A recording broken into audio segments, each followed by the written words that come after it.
On va débattre de deux sujets différents dans l'actualité. Je vous propose de débuter tout de suite avec un sujet autour de Valérie Pécresse, la candidate Les Républicains pour la présidentielle 2022. Quelques explications en images. Victorieuse de la primaire interne chez les Républicains, la présidente de la région Île-de-France a le vent en poupe. Valérie Pécresse se rapproche un peu plus encore de son rêve, être la première femme locataire de l'Élysée. Elle a de quoi y croire. Depuis sa victoire au congrès de la droite samedi dernier, Valérie Pécresse a gagné une dizaine de points dans les derniers sondages et selon ces mêmes sondages, elle pourrait même battre Emmanuel Macron, le président sortant, lors d'un duel au second tour. Même si cet envolée sondagère mérite d'être confirmé dans les prochaines semaines, une chose est sûre, Valérie Pécresse redonne de l'espoir aux Républicains, eux qui ont quitté le pouvoir il y a presque 10 ans. En 2012, la défaite de Nicolas Sarkozy face à François Hollande a provoqué une traversée du désert pour la droite, qui pourrait prendre fin en 2022. On en parle ce soir dans Bonsoir le Gard. Alors bien évidemment, on va donner la parole dans quelques instants à notre invité Jérôme Talon qui soutient Emmanuel Macron. Mais j'ai envie de démarrer peut-être avec Nabil d'abord sur la question autour de Valérie Pécresse. Quel est votre avis ? Clairement, on peut se dire ce soir, dans les sondages qu'on a pu voir ce matin, hier également, que Valérie Pécresse, il se passe un truc autour d'elle, non ? Mais vraiment, oui. Elle a la dynamique vraiment de son côté. Moi, j'ai été vraiment surpris déjà par la réussite de leur désignation au niveau de leur congrès, qui a été un véritable succès, contrairement à ce qui s'est passé au PS. Donc déjà, elle a surpris tout le monde. Au PS, il n'y a même pas eu de congrès. Il n'y a même pas eu de congrès. Et puis, on a été surpris quand même aussi. On a été vraiment surpris parce que personne ne l'attendait. Je crois tout le monde faisait des pronostics, ou Bertrand, ou... Michel Barnier également, qui était mis en avant. Mais personne ne l'attendait. Je crois qu'au niveau local, il n'y a que le premier adjoint Julien Planty, qui a eu du nez, qui a senti qu'elle pouvait faire sa capacité, effectivement, de victoire dans ce congrès. Laurence, vous partagez l'avis de Nabil ? Oui, tout à fait. C'est vraiment une surprise parce que personne ne l'attendait. Aujourd'hui, on dit que les sondages la donnent presque gagnante, quoi. Déjà au second tour. Donc c'est vrai que les sondages sont encore les sondages, mais c'est vrai que...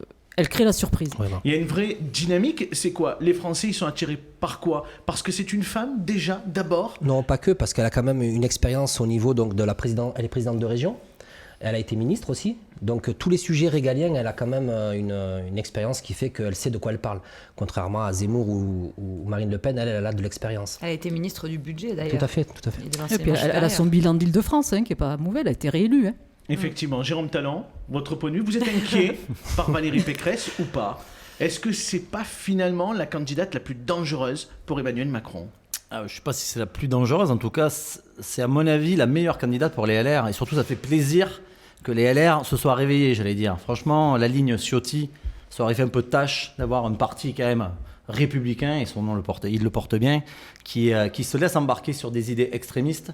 Et je crois qu'effectivement, le choix qu'ils ont fait avec Valérie Pécresse, certes une surprise, moi-même, effectivement, je n'avais pas imaginé qu'elle puisse être désignée. Vous êtes bon joueur, c'est bien, vous êtes fair-play. Non, parce que franchement, ça fait plaisir de voir aussi que des partis avec lesquels on va ferrailler sur des élections ont aussi des lignes qui ne sont pas extrémistes. Moi, ce que je n'aime pas, c'est avoir forcément à débattre avec des gens qui vont toujours aller chercher le côté le plus extrême, c'est-à-dire le plus mauvais côté qu'on va chercher chez le citoyen. Et ça, franchement, pour moi, c'est un échec à chaque fois. Là, au moins, Valérie Pécresse, il y aura une ligne qui devrait, j'espère qu'elle ne va pas céder, par contre, à ce que dit Éric Ciotti, parce qu'Éric Ciotti, on le voit bien quand même, il est déjà en train de manœuvrer pour essayer de mettre des conditions. Il met des conditions. Elle me semble assez maligne, elle y a apporté de la clarté. Oui, puis elle a un programme de préparé. Voilà, et sur TF1, elle a été très claire en disant qu'elle ne reprendrait pas peut-être les mesures les plus extrêmes d'Éric Ciotti. Oui, tout à fait, elle l'a annoncé, oui.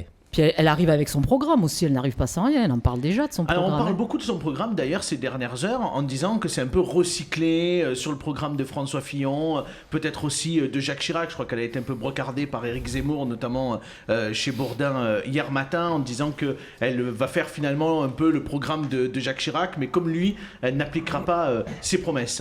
Est-ce que vous pensez réellement qu'elle sera en capacité de pouvoir mener à bien l'ensemble de ses propositions ? Le dire aujourd'hui, je ne sais pas, parce que je n'ai pas regardé son programme à fond. Donc c'est vrai que elle a fait des propositions, elle a des contre-propositions. Et c'est à elle de montrer qu'elle est capable d'entraîner. Pour le moment, on le voit, la dynamique, elle l'a. Moi, honnêtement, je crois que dans les sondages, les Français, en tout cas, ils attendaient que le candidat soit désigné. C'est vrai que c'est difficile quand vous êtes sondé, qu'on vous dit vous votez pour Xavier Bertrand, Barnier, Pécresse. Si jamais il y a Emmanuel Macron, et derrière, vous avez 3 choix à faire. Là, au moins, il n'y a qu'un choix à faire. Et donc, la dynamique, elle l'a. C'est clairement identifié dans les sondages. Les sondages ne font pas l'élection, on le sait très bien. Par contre, maintenant, il va y avoir une dynamique de campagne. À nous, du côté de la majorité présidentielle et Ensemble Citoyen, à mettre notre dynamique en place. On est en train d'y travailler. Je crois qu'on en parlera tout à l'heure. Mais vous n'avez pas peur qu'elle ait pris de l'avance sur vous? Oui.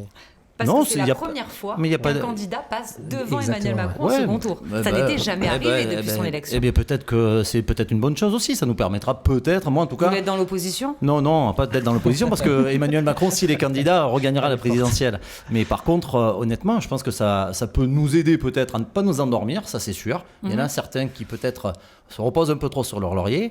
Mais je crois que la dynamique qu'on a mis en place a montré aussi que justement, on se préparait de toute façon à toutes les hypothèses des candidatures, tout simplement parce que si on a fait une alliance avec Ensemble Citoyen de l'ensemble des partis de majorité présidentielle en élargissant encore la base, c'est bien parce que justement, on va avoir un socle solide pour la réélection du président de la République. Allez, je vous propose de passer tout de suite au deuxième sujet de ce soir. Alors que l'épidémie Covid redouble d'intensité ces dernières semaines, la question que se pose le gouvernement est simple aujourd'hui. Doit-on vacciner les enfants? Les enjeux en images. Depuis la rentrée, une catégorie d'âge explose les compteurs de positivité au Covid, les 5-11 ans. Les interactions au sein des établissements scolaires, malgré le protocole sanitaire renforcé, ont provoqué une circulation virale très forte. La question de la vaccination des enfants est donc revenue sur le devant de la scène. Moins soumis pourtant au risque de formes graves, ils peuvent toutefois transmettre le virus aux parents et grands-parents. À l'instar des États-Unis ou d'Israël, le gouvernement a donc décidé d'ouvrir la vaccination à cette nouvelle catégorie de population. Les enfants exposés à des formes graves de Covid-19 pourront donc être vaccinés à partir du 15 décembre, avant un élargissement à l'ensemble de cette tranche d'âge d'ici la fin de l'année. Mais beaucoup de parents restent toutefois opposés au vaccin pour leur progéniture, avant tout parce que les études sont encore peu représentatives et que le rapport bénéfice-risque n'est pas démontré. Et vous, allez-vous faire vacciner vos enfants? On va en débattre dans Bonsoir le Gard. Laurence. Oui, je vois que tu me regardes, j'attaque. Oui, je te regarde, Laurence, effectivement. Voilà, Laurence, il y a 15 jours, j'ai eu la même question pour les adultes. Donc maintenant, il faut que je réponde pour les enfants. Oui, mais pour les adultes, peut-être qu'on se pose moins la question. Là, par contre, on se la pose davantage, à mon avis, pour les 5-11 ans. On rappelle que c'est cette catégorie d'âge-là qui est concernée par notre discussion de ce soir. Ce qui est embêtant, je suis pas médecin, donc je peux pas affirmer. Maintenant, je peux juste comprendre ce qui se dit. Et on dit que les enfants, aujourd'hui, sont des vecteurs contre cette épidémie. Donc c'est vrai qu'aujourd'hui, faire vacciner un enfant, pour une maman et un papa, c'est difficile, parce qu'on n'a pas de vécu, on ne sait pas. C'est pas comme quand on les vaccine quand ils naissent.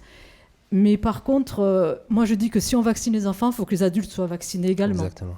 Parce que je ne vois pas pourquoi on vaccinerait les enfants et que les adultes ne soient pas obligés d'être vaccinés également. Parce que sinon, ça ne sert à rien qu'un enfant soit vacciné si à côté, un adulte n'est pas vacciné. Sauf que c'est cette catégorie d'âge aujourd'hui qui a le taux d'incidence les plus hauts. Aujourd'hui, c'est les interactions scolaires qui provoquent effectivement cette épidémie en particulier. Nabil, qu'est-ce que vous en pensez, vous, de la vaccination pour les enfants? On avait fait d'ailleurs déjà des débats. Exactement. On avait eu notamment un parent du côté de la Calmette qui était absolument opposé à cette vaccination. Alors moi, je suis personnellement concerné puisque j'ai une petite de 7 ans. Et moi, je suis contre... là, je préfère attendre. Je ne vais pas la faire vacciner tout de suite parce que, comme c'est quoi qui vous inquiète, Nabil? Ma collègue, on n'a pas encore le recul. Il y a les États-Unis qui ont vacciné en masse. Et, 4 millions pour l'instant. Oui, tout à fait. Et les recommandations au niveau de l'OMS et du Conseil scientifique, c'est d'attendre et de ne pas rendre obligatoire cette vaccination, de la rendre vraiment pour ceux qui sont à risque ou qui ont des problèmes de santé.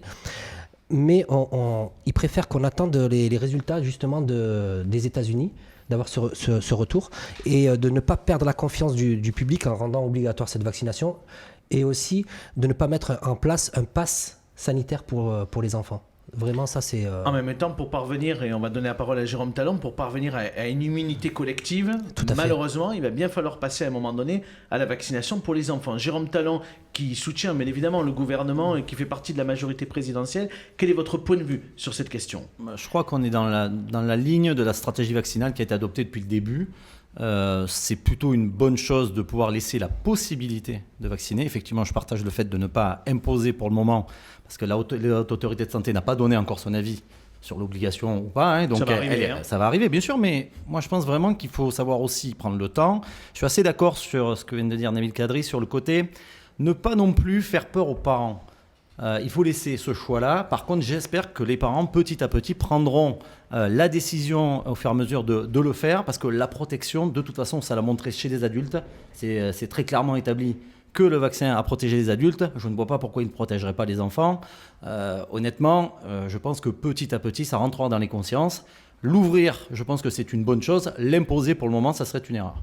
Ouais, mais autoriser le vaccin aussi, vacciner les enfants aussi, ça ne peut pas permettre d'éviter un confinement scolaire pour qu'ils aient encore une vie sociale normale, parce qu'un enfant, aujourd'hui, regardez, on fermait les classes dès qu'il y avait un cas positif. Il y a des classes fermées. Aujourd'hui, que ce soit les enfants, que ce soit les étudiants, ils se sentent beaucoup plus isolés que nous.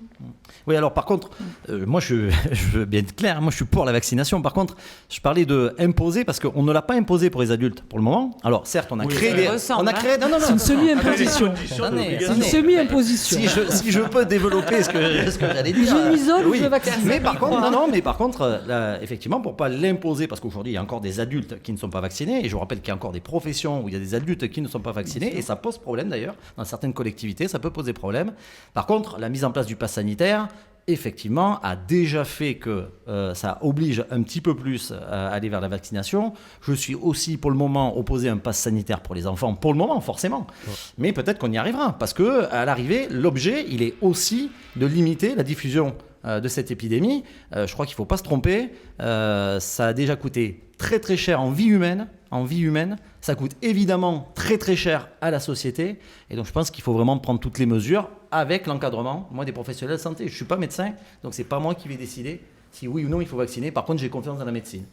Merci beaucoup à tous d'avoir participé à ces deux débats.